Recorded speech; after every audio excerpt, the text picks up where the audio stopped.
Hi everyone, and thank you for watching this video, and today we will be sharing to you one of the patterns in soft language. But what is this soft language first? Soft language uses words that do not impose or directly suggest ideas to someone, but instead allow a person to search inside and find solutions as they have the depositories of possible resources they need to solve problems. This is according to Terry and Churches. So soft language traverses the subconscious rather than the conscious mind. It includes words or patterns that are readily accepted rather than reacted. It is relevant to build a positive atmosphere. So soft language also includes words that soften the meaning of the words or avoid offense or discomfort, such as non-judgmental words. So why do we need to use soft language as teachers? We know that teachers convey relevant lessons through words in the learning process. They use language as an important medium in instructions. They can use soft language to promote conducive learning experience. With soft language, they learn to be sensitive with learners and conscious with language to augment the intended learning outcome. So the first pattern that we will introduce to you is what we call the agreement pattern. We all agree that our aim for students is to learn. In fact, we spend much effort preparing ourselves. With mastery of the course taught, we introduce them to different strategies and methods in the learning process. We apply the art of questioning to assess the understanding of our learners. We provide them with activities with intended learning outcomes. However, we would not always get what we expect from our learners. We receive different responses to their performances or understanding of certain concepts. And we just do hope that they could have done better in some ways, though at times we can be surprised by their creativity. Thus, we are continuously challenged on how to approach these circumstances while maintaining a positive tone in the learning environment.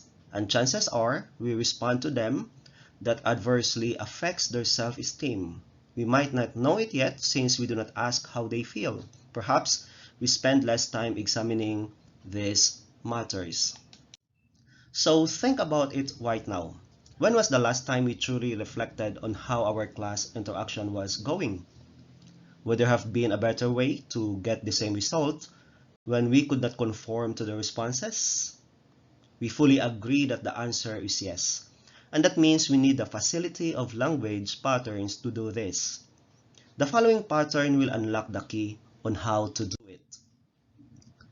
The agreement frame lowers someone's defenses and bypasses conscious thoughts, thus providing a venue for changing the direction of the conversation as it allows to attach a previous condition and attach another one. This is according to Basso. So the magic phrase here is the phrase, I agree. These words build a positive tone by being agreeable. When there is conformity to something else, it creates a sense of connection. That is why we also experience disagreements on certain occasions. When we immediately hear words like, I disagree with you, or ignore people's suggestions or thoughts, we find the conversations most likely uneasy.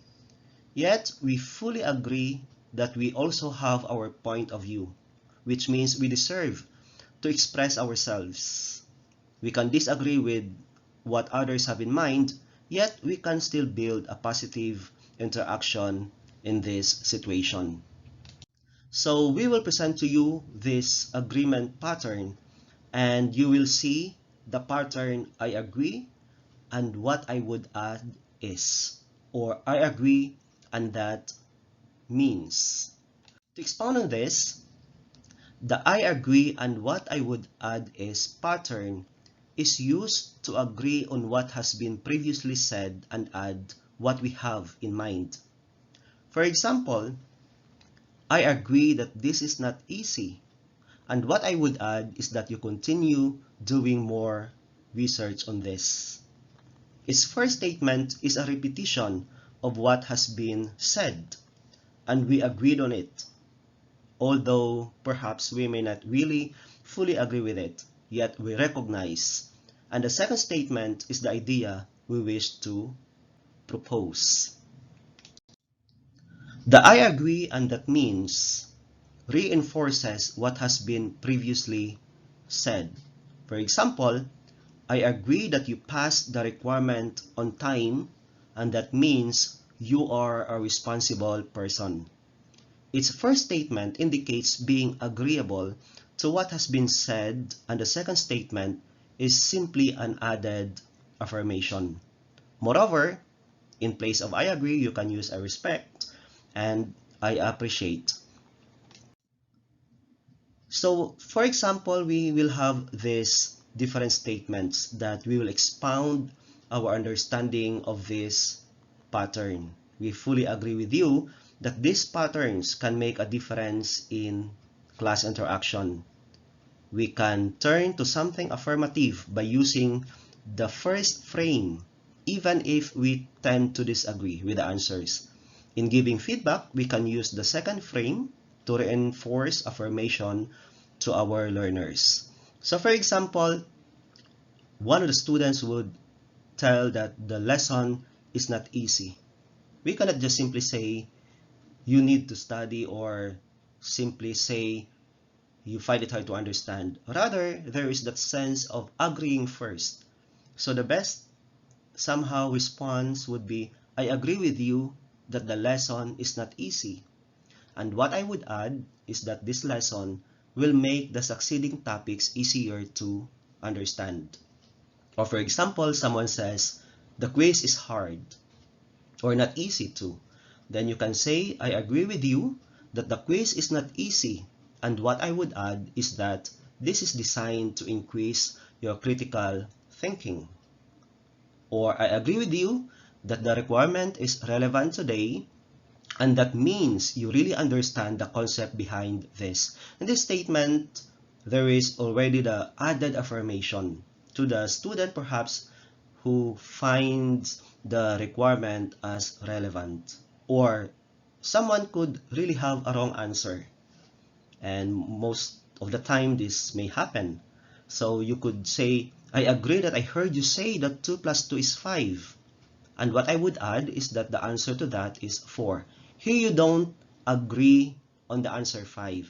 You simply agree that you hear the student say 2 plus 2 is 5. And then along the way, you corrected and gave the right answer. So as a summary, we know that the agreement form lowers the reactive defenses of the conscious mind.